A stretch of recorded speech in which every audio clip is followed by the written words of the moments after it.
After months of anticipation, the Pentagon has officially unveiled a new website for declassified information on UFOs, including pictures, video with assessments and explanations.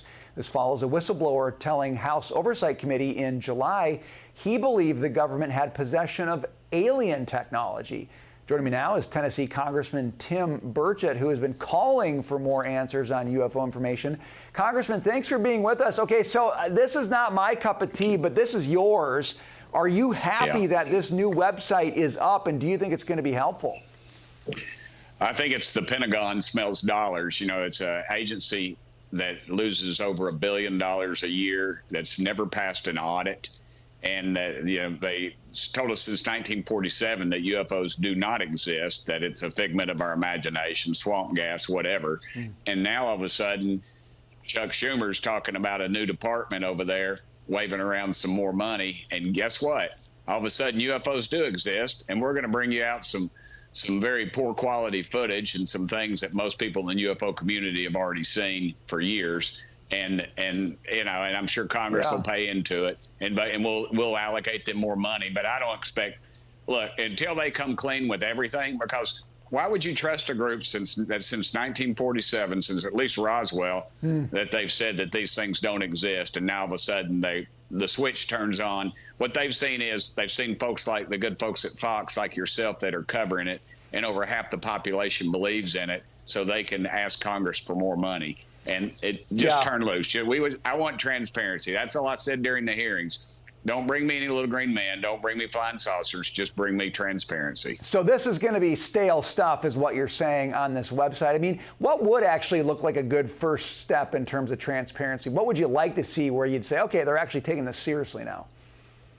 Anything that has to do with UFOs. They changed the name of the UAPs to further confuse the fact. Don't kid yourself. I mean, they're not being honest about anything. I would say anything that has UFO in it, that they would release it. Just release it to the, you know, they won't release the Kennedy files. President Kennedy was killed over 60 years ago. And this is about secrecy. It's about money, and it's about dishonesty, which is pretty much what Washington is built on. It's both parties. And, you know, we tried to do these hearings, and it was like pulling teeth, brother. We couldn't get, you know, we were denied. We had witnesses scared off by the Pentagon. And then even our own committee staff tried to block us from having our own people there. So, you know, this thing is a cover-up from day one. Just let me see the files. Let the American public see the files. All right, the website isn't going to cut it, it sounds like. I want to ask you about a more terrestrial issue here. The House Transportation Infrastructure Committee that you serve on is expecting record travel for the Labor Day weekend. You've got Hurricane Idalia. Even with that, people are going to be in the skies. Transportation Secretary Pete Buttigieg, of course, he's out there talking about airlines and how well things will be handled. What's your confidence level? Very little.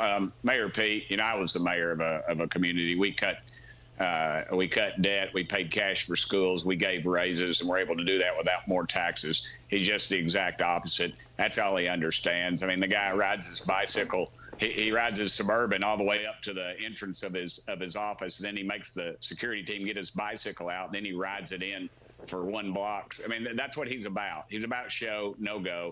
Look, United Airlines, I fly United. Their flight attendants are about to go on strike. You've got TSA problems all over the country. Just you name it. The price of gasoline's through the roof. It wasn't that way under Trump.